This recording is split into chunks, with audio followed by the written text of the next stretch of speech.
Good evening everyone, कैसे हो? बढ़िया। इसमें हम आपको बताएंगे बैलेंस ऑफ पेमेंट यानी भुगतान संतुलन किसे कहते हैं। तो आइए जानते हैं। भुगतान संतुलन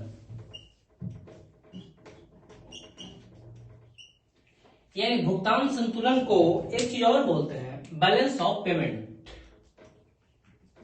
बैलेंस ऑफ पेमेंट। अब आपके दिमाग में आ रहा होगा कि आखिर ये बैलेंस ऑफ पेमेंट क्या है। तो बैलेंस ऑफ जो पेमेंट है, भुगतान संतुलन, यहां कहने का मतलब ये भुगतान संतुलन या मतलब किसी को भुगतान कर रहा है या संतुलन है। तो इसमें देखा जाए तो किसी निश्चित समय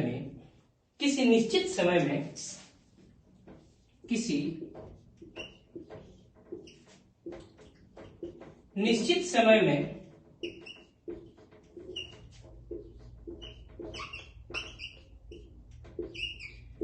जब एक देश जो है, एक देश, ये मान लीजिए कोई देश है और एक ये दूसरा देश है। ये हमारा भारत हो गया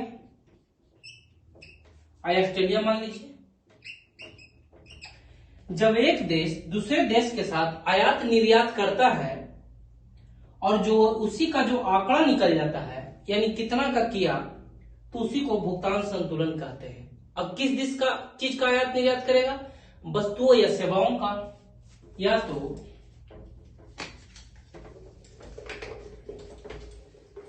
तो वस्तुओं का उत्पादन करेगा या तो सेवाओं का, गुड्स एंड सर्विस का,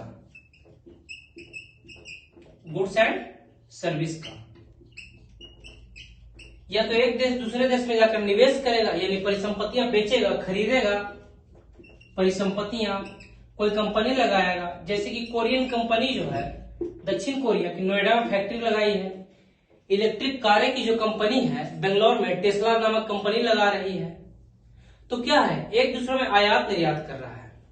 अब आपको यहाँ पे देखना होगा कि ये भुगतान संतुलन है या असंतुलन है। अब वो कैसे डिसाइड करेंगे, तो आइए जानते हैं। यहाँ पे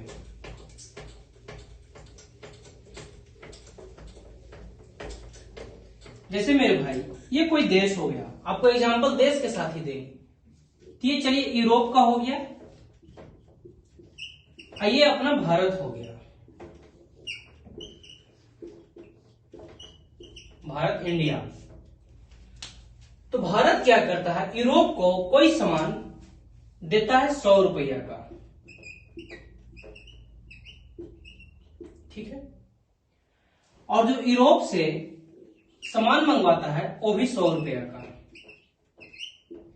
यानी 100 रुपया का सामान खरीदा और 100 रुपया का सामान इसे बेचा भी, यानी निर्यात भी किया 100 रुपया और आयात भी किया 100 रुपया। यानी जो भुगतान संतुलन है वो बैलेंस रहा है, यानी बराबर।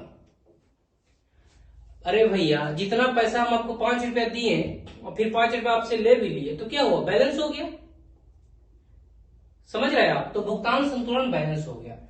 अब ये भुगतान संतुलन जो है नकारात्मक भी हो सकता है। अब वो कैसे? सब एग्जांपल भाई समझिएगा भाई, बात मेरे भाई साहब यहाँ पे ध्यान दीजिएगा। अब देखिए, ये भुगतान संतुलन नकारात्मक कैसे होता है, जैसे कि आपको बताते हैं। ये कोई यूरोप फिर से लेते हैं, फिर से भारत। अब भारत क्या किया, इससे 100 रुपया का सामान बेचा यानी निर्यात किया, ठीक है, 100 रुपया का।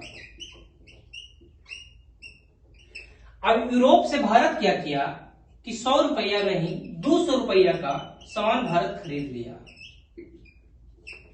यानी मेरे भाई 100 रुपया का भारत सामान बेचा लेकिन 200 रुपया खरीद लिया, यानी 100 रुपया क्या हुआ, घाटा में हो गया ये सौदा। तो इसी को कहते हैं, जो व्यापार संतुलन है नकारात्मक हो गया मेरे भाई।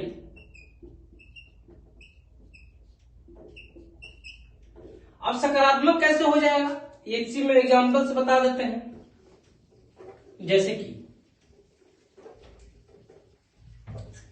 यूरोप हो गया, ये भारत हो गया। अब ये क्या करता है कि भारत इस यूरोप से 100 रुपया का सामान खरीदा,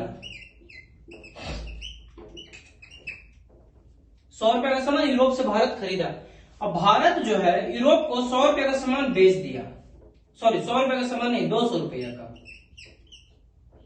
यानी भारत 100 रुपया प्लस में रहा, यानी जो व्यापार संतुलन हो गया सकारात्मक हो गया। तो इसी को कहते हैं व्यापार संतुलन। अगर व्यापार संतुलन कहने का मतलब है कि 100 रुपए किसी देश से बेचे और 100 रुपए किसी देश से खरीद लिए, यानी बराबर हो गया, बराबर की भागीदारी हो गया, तो इसी को व्यापार संतुलन कहते हैं। सकारात्मक नकारात्मक आपको बता ही दिए, इसी को कहते हैं balance of payment. Thank you.